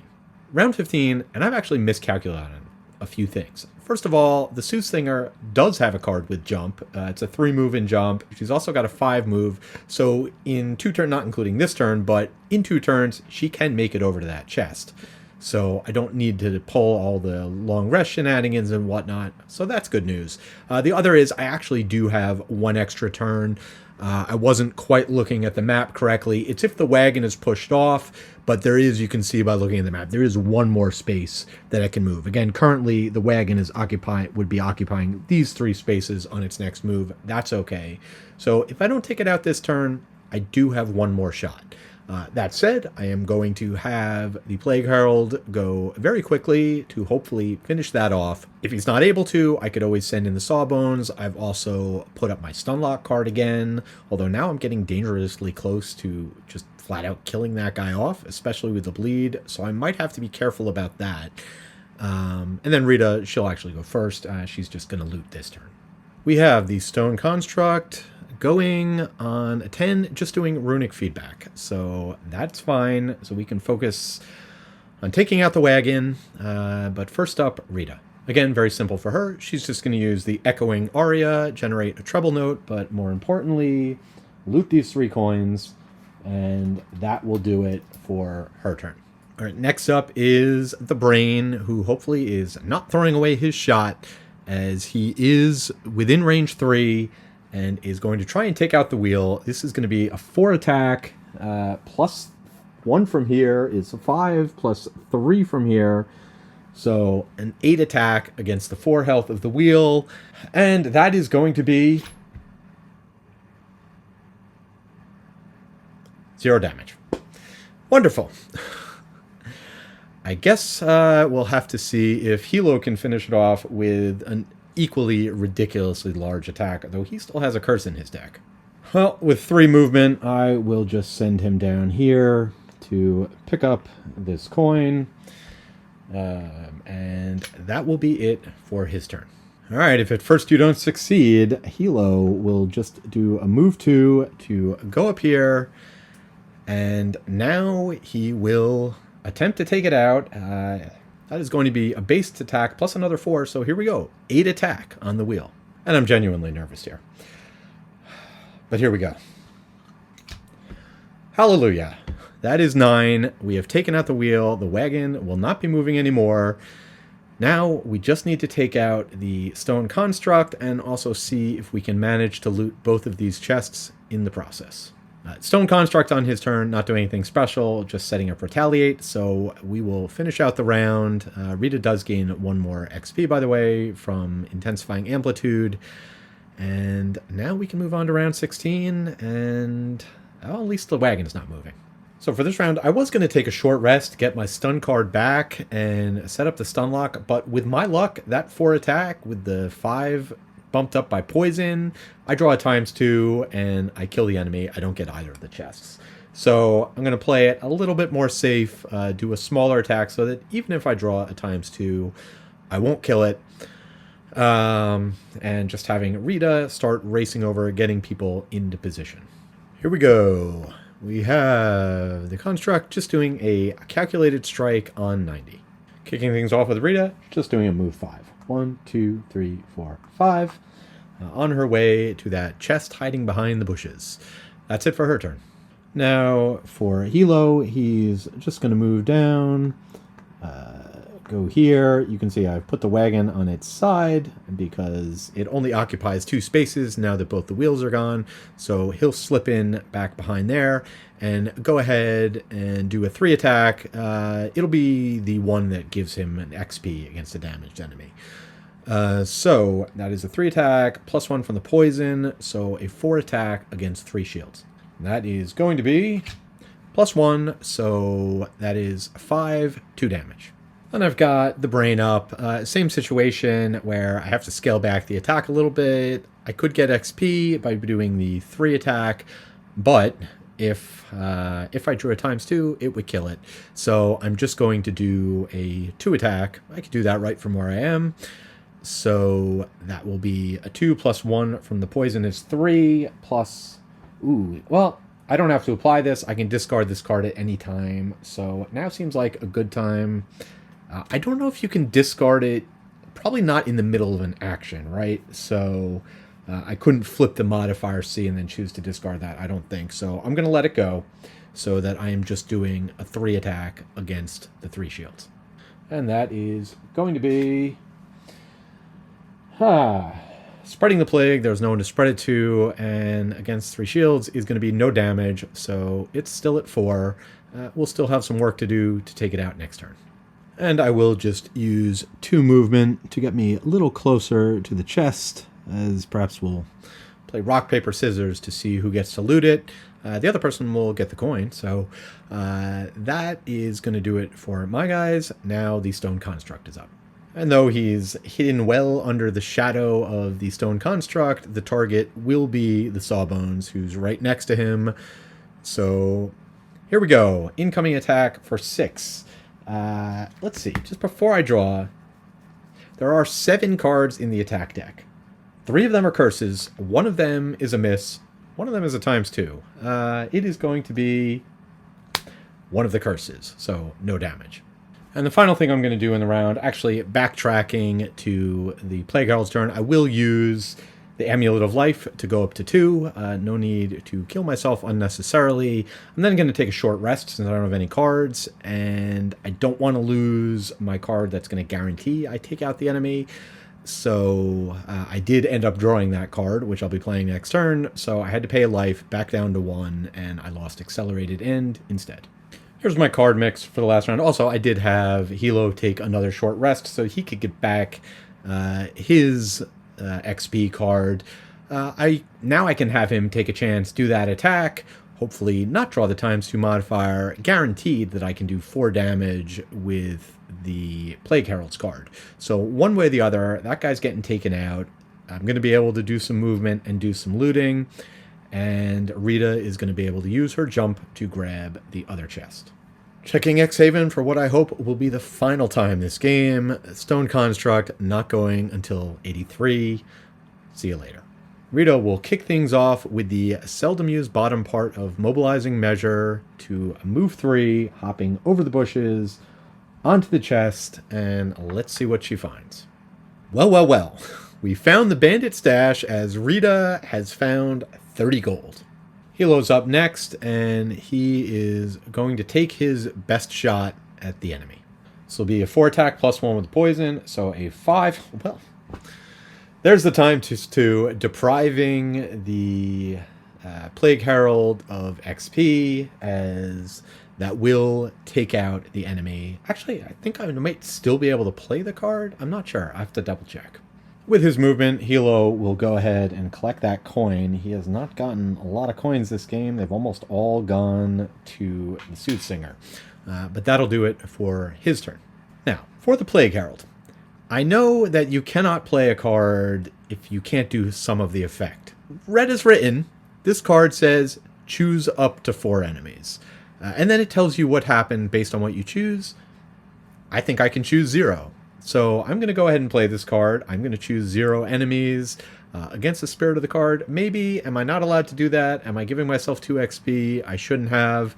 I'll ask around on the Discord, see what people have to say, and correct it if I'm wrong. But for now, yeah, I'm just going to do that.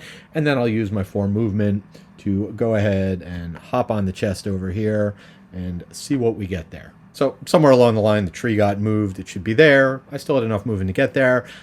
Opening the contents of the chest, I have to say, this is Zorn's kind of chest. It's a trap.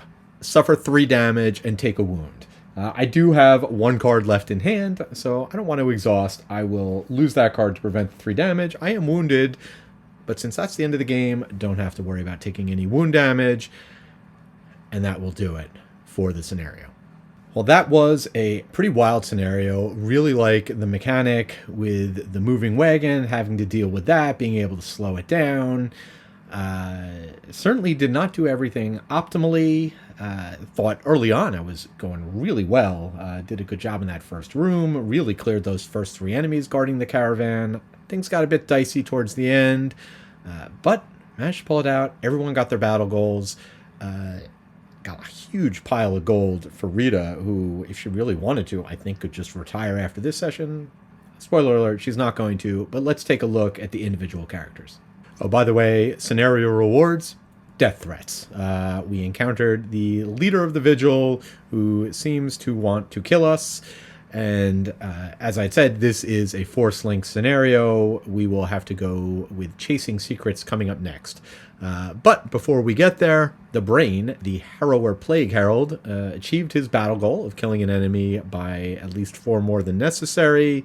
Got 27 XP and 9 gold. So he's at 149 XP, very close to a level up, which he'll get before we go back to Gloomhaven, as well as a total of 15 gold and counting. Helo, the human Sawbones, completed his battle goal of defeating an elite enemy. He actually defeated 2, getting the kill right at the end there. He picked up 28 XP, bring him to 192, so he is also in good position. I mean, he'll get 18 XP just from, as long as I complete the Soothsinger's battle goal and the 10 for the scenario. So he's well on his way to getting a level up before we go back to Gloomhaven. Just 2 gold tokens for 6 gold, up to 10 gold total. Not a lot there. He also did, with a completed set of check marks, is in position to get a perk, but of course not until we go back to Gloomhaven. And finally we have Rita, who also picked up 28 XP. She's up to 179, so I'd have to make a concerted effort if I want to get her to level 5. She would need to pick up 31 total XP, so we'll have to see. She got a huge amount of gold, ended up picking up 57 gold this scenario, 30 from the chest, plus all the stuff she looted. She's up to 73. Again, in a position she needs to spend 150 to do the enhancement, which would then let her retire. I could certainly do that if I sold off a bunch of items, but again, not in a hurry to do that because I'm not even sure she'll get to retire right away. After doing the enhancement, she might have additional scenarios to do, and I wouldn't want to have given up all my stuff. And I haven't marked it yet, but she also completed her battle goal, which of course was to collect 3 loot in 1 turn. She did that twice. Do I get 2 check marks? No. But that sums up all the characters. And that is going to do it for yet another episode of Gloomhaven 2nd Edition, following the adventures of the Gloomaniacs. This was a fun one. Ended up being a bit longer than I expected, but I hope you guys enjoyed it. As always, give me a thumbs up. Subscribe if you haven't. Let other people know about the channel. I'm really enjoying putting these videos together. I can tell you now, I have put in just under 14 hours working on this particular video, between setup, playing the game, editing. I'll let you know the final tally once I finish editing. Still have a bunch of sections to go through, but I am enjoying it. I'm glad you guys are enjoying it. As always, until next time, and thanks for watching.